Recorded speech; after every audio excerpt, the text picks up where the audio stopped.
Y en esta oportunidad estamos con dos mujeres. Patricia Sanzana, abogada de profesión, nos decías ancuditana de origen. Así es. Y que vives en Puerto Varas, ¿no? Y por acá Rosa Benavides, también una mujer largamente ligada al mundo de la política, de la democracia cristiana en su época, no, todavía militante de la democracia cristiana, asistente social, y claro, con ellas queremos hablar a propósito de lo que es este proceso. ¿Cuándo se ya produjo el inicio de este proceso y ustedes deciden ingresar a un movimiento que ha ido generando bastantes adeptos, pero que además tiene la particularidad que hay gente de todos los partidos? Hay gente de derecha, hay gente de centro, hay gente de izquierda. Nos referimos a gente del sur. ¿Por qué involucrarse en ese movimiento? Bueno, porque a mí, en lo personal, lo que me pasa con el proceso constituyente es que, o más bien con el resultado, la Constitución, me parece que está indisolublemente unido al proceso, a cómo fue el proceso. Y la verdad es que yo tenía la esperanza de que fuera un proceso deliberativo, inclusivo, donde todas estas partes que estaban representadas se encontraran en puntos de encuentro. Cuando eso no pasa, porque ya las distintas comisiones empiezan a entregar el resultado, quien lidera la iniciativa, que es Hardy Nittel, empieza a contactar a una serie de personas del sur de Chile, los que nos identificamos como sureños, que tenemos esa impronta, para plantear la idea que nazca desde el sur una voz que reclama por una nueva constitución, pero una buena constitución. Mira, yo en el plebiscito del 88 era estudiante universitaria y me parece que eso fue una épica de relato importantísima. Yo participé mucho en ese plebiscito y después del 88 me parece que este es uno de los más relevantes para el país, para el futuro del país. Rosa, ¿usted coincide con aquello? ¿De la relevancia del plebiscito, de la épica que pudieran tener estos procesos? Absolutamente. Este proceso de la Constitución es fundamental para ver cómo vamos a continuar. Cómo vamos a continuar, no con esta Constitución que fue elaborada, cómo vamos a continuar a futuro. Y efectivamente creo que esto tendría que haber sido diseñado, no resultó así, pero haber sido diseñado donde todos deberíamos haber hecho una convergencia de todas las líneas políticas, de todas las líneas ciudadanas, de tal forma de poder lograr que esto, si bien no fuera absolutamente como de todo, la gran mayoría de lo que ahí estuviera escrito debiera habernos representado. Ahora, ¿dónde estuvo el error del proceso, entendiendo la experiencia política que usted tiene? Porque finalmente esto fue elegido por la gente. Los convencionales fueron elegidos, fue por las urnas. Cada uno fue a votar por una persona. Yo creo que esto nos pasó yo voy a decir una palabra extraña, a lo mejor no tan académica. Esto nos pasó por pavo. Porque Chile tenía un desarrollo económico, cultural, un desarrollo ciudadano, donde íbamos andando. Y nos faltó, por las razones que sea, nos faltó preocuparnos un poco de algunos grupos minoritarios que a lo mejor no tenían satisfechas sus aspiraciones y que ellos tenían la posibilidad de, aunque sean pocos, marcarnos y dejarnos con unas apuntalaciones en las que no estamos de acuerdo porque son de extrema. Ningún grupo extremo, ni de derecha ni de izquierda, nos sirve como país. Faltó sensibilidad, faltó olfato, faltó cable a tierra. Nos faltó olfato, nos faltó preocuparnos a lo mejor como de cable a tierra, como tú dices, donde podríamos habernos preocupado de que cuando vamos como tan bien y todos nuestros países alrededor están tirándose para un lado muy de extremo en un área política, eso nos iba a salpicar. Yo creo que así, como que no vino nadie, digamos, desde fuera, o que nadie desde fuera influyó, eso es falso. Sí tuvimos, pero no tuvimos el olfato de habernos percatado y de haber a lo mejor aglutinado un poco más a estas personas que estaban con una necesidad de ser escuchados, independientemente de que hubieran tenido razón o no. Pero la preocupación es la que nos falta. La preocupación es la que nos faltó. Patricia, ¿tú coincides con lo que ha estado diciendo Rosa, con este diagnóstico? ¿Crees que hay otros elementos que influyeron en todo este proceso para llegar a esta jornada de plebiscito de septiembre? Sí, yo coincido con ella y creo que efectivamente a la falta de visión de esto que estaba pasando soterradamente o en los estadios más marginales de la población, también ocurre un fenómeno que tiene que ver con la fatiga, podríamos decir, de la Constitución del 80, que ya no da respuesta a los desafíos del siglo XXI. Obviamente es un peso muy pesado para la Constitución cargar en sus hombros, hablando metafóricamente, el hecho de haber nacido en dictadura. Entonces, hay una oportunidad tremenda, así lo veía yo en el proceso constituyente, de escribir una Constitución. A mí me emocionaba mucho que fuera paritaria, con inclusión de aquellos grupos que históricamente no han sido parte del poder, pero lo que ocurrió efectivamente fue la antítesis de lo que uno esperaba. Yo creo que el desprestigio de la Convención Constitucional ha sido sustancialmente importante para la falta de apreciación que, en mi opinión, está teniendo la comunidad, la sociedad chilena respecto del resultado, del texto que tenemos que evaluar el 4 de septiembre.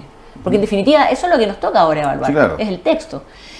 Y en ese sentido... ¿Pero no sientes que se está juzgando más a las personas que al texto? ¿A quienes conformaron esta convención? Puede ser, pero es que los convencionales nos entregaron frases y momentos bien célebres que tristemente célebres diría yo, que dan cuenta de una cultura, que se entiende mucho ahora, de cancelación. Se canceló a un sector completo, que es la centro derecha de este país, que cuando le va bien tiene un 51, un 53% de la representación popular, y que cuando le va mal se restringe a un tercio.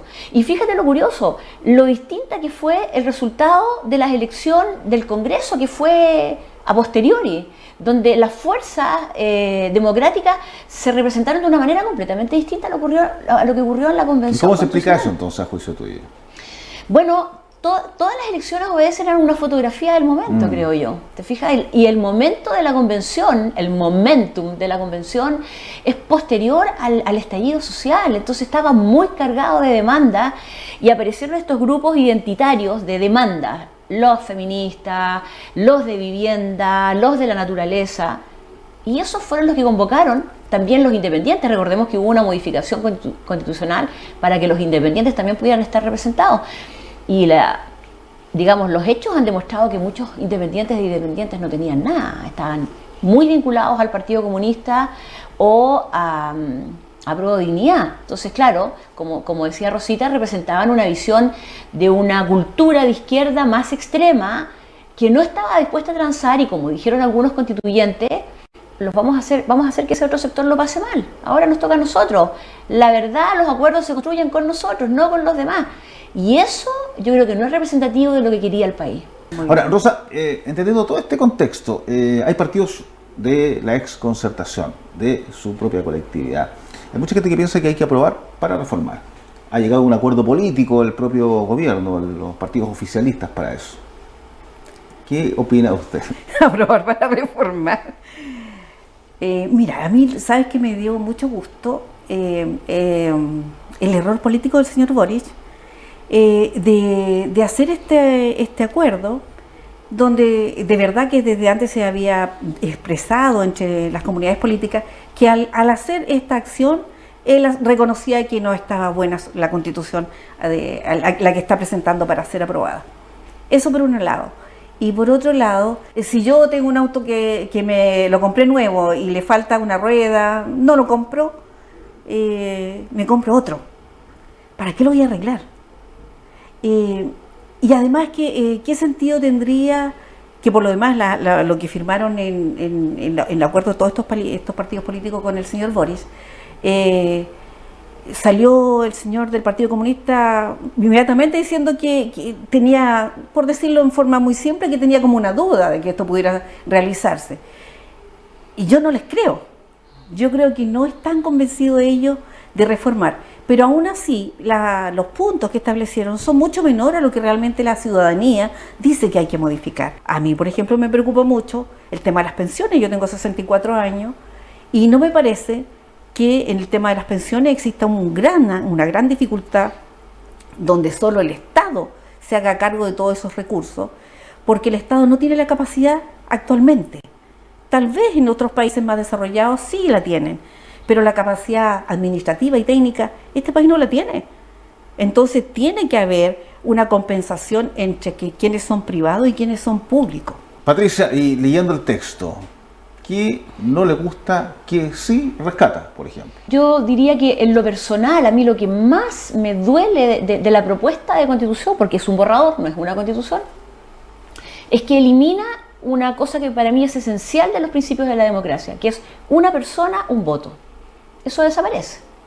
Y segundo, se eliminan los grandes balances y contrapesos que existen en los sistemas democráticos y se genera una super cámara de diputados y diputados con poderes ilimitados que no tienen contrapeso. Y eso es muy peligroso porque las experiencias, sobre todo en Latinoamérica, ha sido la puerta de entrada a populismo y autoritarismo. Aclaremos para todo el mundo, ¿por qué desaparece un voto? Una persona, un voto, bueno, está íntimamente ligado con la plurinacionalidad, porque va a haber algo que es lo que los chilenos salieron a la calle a pelear, y es los privilegios. Si hay algo que en Chile se ha instalado en los últimos años, que no queremos más privilegios. Sin embargo, a partir de la plurinacionalidad se instala, por ejemplo, derechos preferentes para los escaños, para los pueblos originarios en todo el aparataje estatal. Escaños reservados asegurados en la Cámara de Diputados y Diputadas. Escaños reservados asegurados en la Cámara de las Regiones. Escaños reservados en los órganos de administración municipal. Escaños reservados en todos los órganos públicos colegiados de representación popular. Pero aquí lo que se está instalando es que si tú tienes cierto origen y cierto apellido, no tienes que competir. O sea, los chilenos somos de segunda y hay ciertos apellidos que entran por la puerta directa a determinados órganos del Estado. Y eso ya no es una persona, un voto. Entonces... Ahora, quienes defienden aquello dicen es que justamente los pueblos originarios estuvieron subrepresentados muchas veces, submarineados, sin capacidad decisional, ni tampoco de mantener sus historias, porque acá estamos hablando de la Constitución que debería establecer un Estado plurinacional. Ese es el fundamento, ¿no? O sea, yo creo que el Estado de Chile tiene que reparar históricamente, sobre todo lo que fue en la Araucanía, ¿no es cierto?, la instalación y la manera en que se les reubicó forzosamente, se les asimiló la forzosamente. La mal denominada pacificación de la Araucanía. La mal denominada pacificación de la Araucanía, absolutamente. Pero de ahí a definir constitucionalmente que la reparación a esos pueblos, a los 11 pueblos que se reconoce, pasa por la restitución de tierra y que eso es causa de utilidad pública para expropiar, hay un paso muy grande. En las normas transitorias, en el artículo 28 se establece una comisión conformada mayoritariamente por ellos para catastrar cuáles son las tierras a devolver. Entonces, es muy difícil, yo diría que es completamente inviable aprobar para reformar. Sí parece viable rechazar para reformar, porque ahí puedes partir de las cosas buenas que tiene el proyecto y sobre esas construir respecto de las muy malas que tiene el sistema político, por ejemplo, que no hemos mencionado. ¿Y cuáles son esas cosas buenas, por ejemplo? Derechos sociales, que Chile es un Estado social y democrático de derecho. Esa es una definición que ya no hay partido ni de derecha ni de izquierda a la cual no se sume. Eso me parece esencial. Se eleva a rango constitucional algo que a mí me parece muy importante, los derechos de niños, niñas y adolescentes. Eso no existía anteriormente. El derecho a la vivienda tiene debilidades, ¿no es cierto?, porque ahí se habla de vivienda digna y no se habla de la propiedad de la vivienda, pero es un punto de partida. Entonces, yo diría que en derechos sociales es una constitución ecológica, y eso está en línea con los riesgos que tiene el mundo actualmente. Tenemos riesgos tremendos. Entonces, la huella de carbono es esencial, la que generamos todos los hombres y mujeres que habitan este planeta. Y esa es una constitución muy moderna en ese sentido. Sí, que ha sido analizada positivamente desde esa perspectiva por algunos juristas incluso internacionales, que la ven con un paso importante en esa línea, que es justamente la de hablar del medio ambiente, de la protección, de cómo nos adelantamos también al cambio climático, o nos hacemos cargo, si usted quiere, del cambio climático. Sí, pero no le alcanza, en mi opinión, para ser suficientemente sólida, porque los temas importantes como plurinacionalidad, que están muy ambiguos, sistema político, está destruido, se crea un sistema que no existe en ninguna parte del mundo. es un experimento. ¿Por qué vamos a experimentar en Chile? Y vamos a poner en riesgo los avances que sí hemos tenido. Le agradecemos a Muchas gracias. Patricia Sanzá, abogada, que ha estado analizando también desde su perspectiva jurídica aquello del texto. Y por cierto, a Rosita Benavides, asistente social, vastamente conocida en Puerto Varas por su carrera política también de la democracia cristiana. Hasta una próxima oportunidad. Muchas gracias. Gracias. Y ambas participando en Gente del Sur, esta organización que se ha ido creando durante los últimos meses acá a propósito de este proceso constituyente. Gracias a ustedes, nos reencontramos en cualquier instante. Somos la televisión regional, acá también a través de www.vertice.tv y nuestras redes sociales.